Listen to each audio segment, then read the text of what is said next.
Untuk melakukan modifikasi terhadap tabel, Anda harus memilih elemen dari tabel, yaitu sel, baris, dan kolom.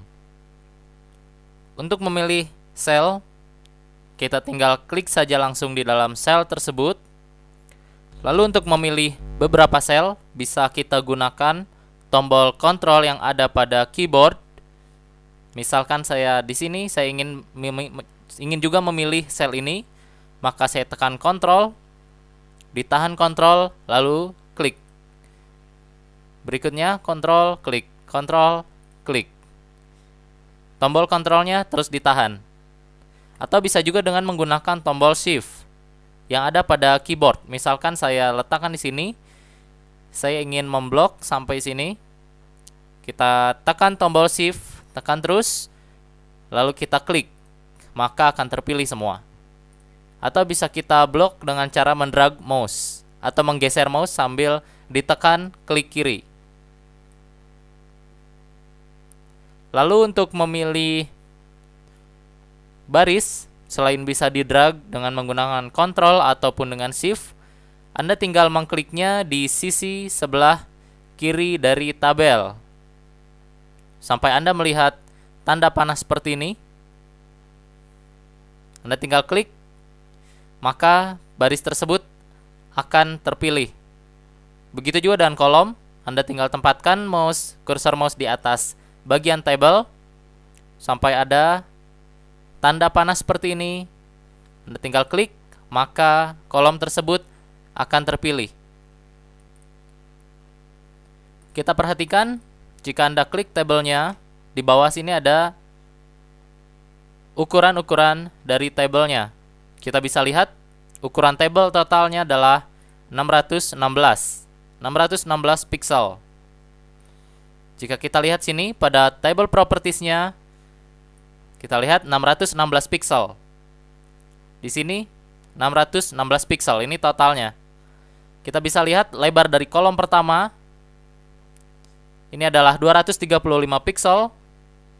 Lebar dari kolom kedua 150 pixel dan lebar kolom ketiga ini adalah 185 pixel.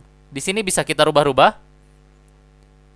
Lebar dari tabelnya juga bisa kita geser, bisa kita drag. Atau lebar kolomnya bisa kita atur juga dengan geser, dengan cara menggesernya seperti ini. Maka ukurannya pun akan berubah. Tinggal kita atur-atur saja sesuai dengan keinginan kita. Lalu jika Anda ingin menambahkan baris, Anda tinggal tempatkan kursor Anda di tempat Anda ingin menambahkan baris. Misalkan saya ingin menambahkan baris di sini, di atas row kedua ini, di atas baris kedua ini, kita tinggal tempatkan di baris kedua, di sel apapun, di kolom manapun, kita tinggal klik kanan, pilih table, kita pilih insert row. Maka baris akan bertambah di atas kursor kita tadi yang kita tempatkan. Atau jika kita ingin menambahkan kolom di sisi sebelah kiri tempat kita meletakkan mouse, kita klik kanan situ, lalu kita pilih table, kita pilih insert column. Maka satu kolom akan bertambah di sebelah kiri tempat kita menempatkan mouse. Jika tadi pada baris, jika kita menambahkan baris, maka baris baru akan ditempatkan di atas kita meletakkan kursor.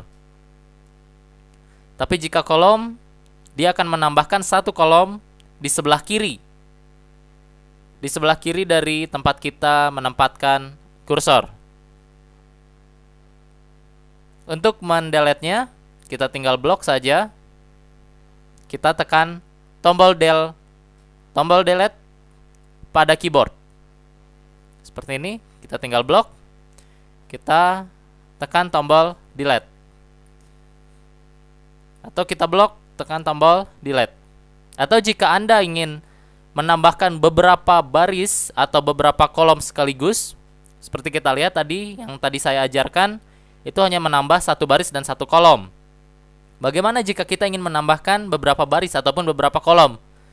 Caranya mudah. Tempatkan kursor di mana kita ingin menambahkan baris atau kolom tersebut, kita klik kanan, table, kita pilih insert rows or columns. Maka akan muncul jendela insert rows or columns.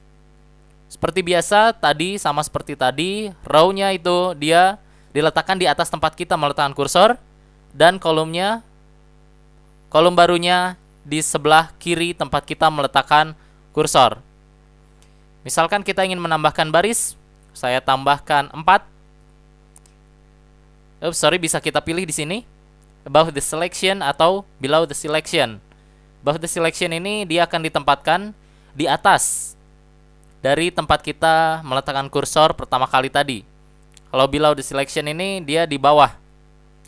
Baris baru akan diletakkan di bawah kolomnya, di bawah baris tempat kita meletakkan pertama kali kursornya. Kita klik OK, maka dia akan bertambah. Begitu juga dengan kolom. Kita pilih table, insert rows on or columns. Kita pilih kolom. Misalnya saya tambahkan 3 di sini. Kita juga bisa memilih sebelum kolom tempat kita meletakkan kursor atau setelah kita meletakkan kursor. Setelah kolom tempat kita meletakkan kursor. Jika sudah selesai, kita klik OK. Maka akan bertambah kolomnya dan barisnya. Perhatikan, lebar table tidak akan berubah. Jika kita ingin merubah, kita bisa menggesernya, atau kita bisa gunakan table properties yang ada di bawah sini.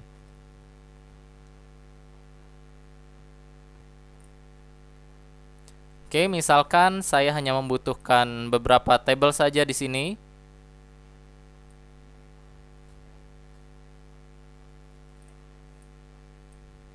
Misalkan saya hanya membutuhkan 3 buah baris dan 3 buah kolom.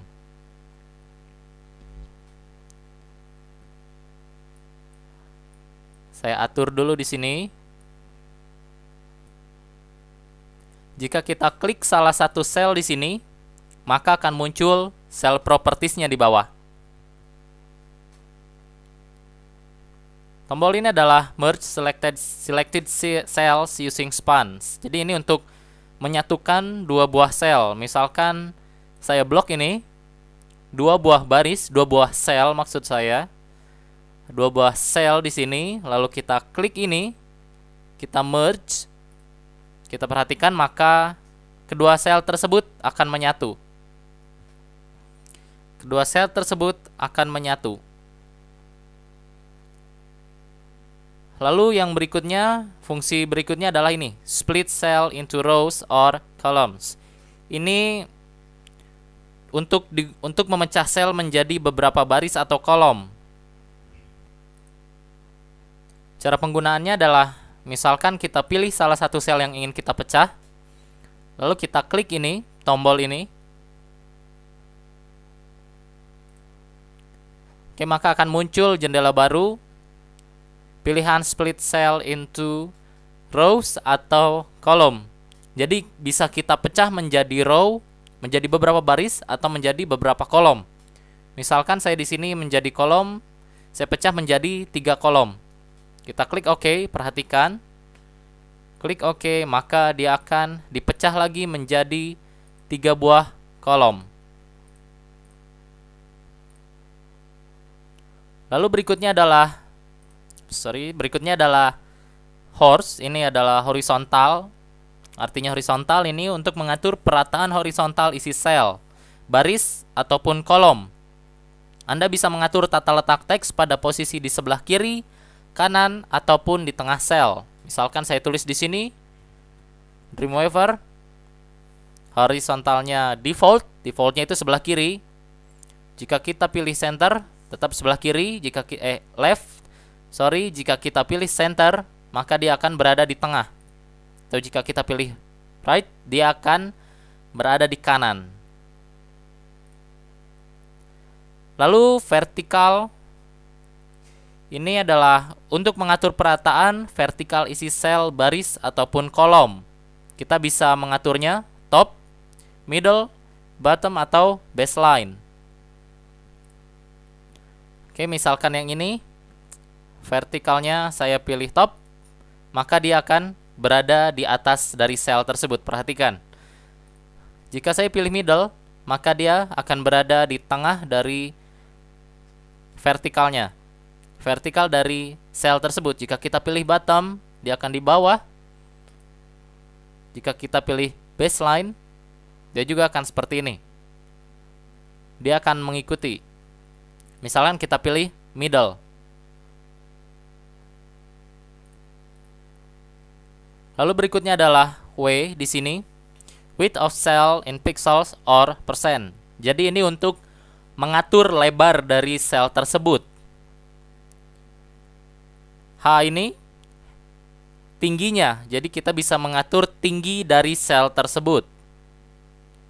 Lalu untuk bagian no wrap ini untuk mencegah agar teks yang Anda masukkan tidak terlipat atau berpindah baris, sehingga teks tersebut akan berada pada satu baris yang sama. Contohnya, misalkan yang ini saya merge dulu agar menjadi satu buah sel. Misalkan saya tulis Dreamweaver merupakan sebuah software yang handal untuk membuat web. Oke, bisa kita lihat jika dia tidak cukup, maka dia akan terlipat ke bawah. Hal ini berbeda jika kita menceklis no wrap. Bisa kita lihat, dia akan berada pada satu garis lurus atau berada pada satu baris. Jadi lebar kolomnya yang akan menyesuaikan teksnya. Tapi jika kita tidak centang no wrap atau tidak checklist no wrap, maka dia akan mengikuti lebar kolomnya. Dia akan terlipat ke bawah jika teksnya terlalu panjang.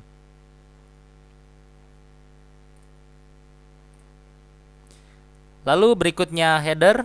Ini untuk mengubah sel yang terpilih sebagai header atau sebagai judul tabel. Isi dari sel header ditampilkan dalam cetak tebal dan menggunakan perataan tengah. Contohnya, untuk yang ini, kita pilih sel ini, tempatkan kursor di sel ini, kita checklist header, maka dia akan berlaku sebagai header atau judul dari tabel.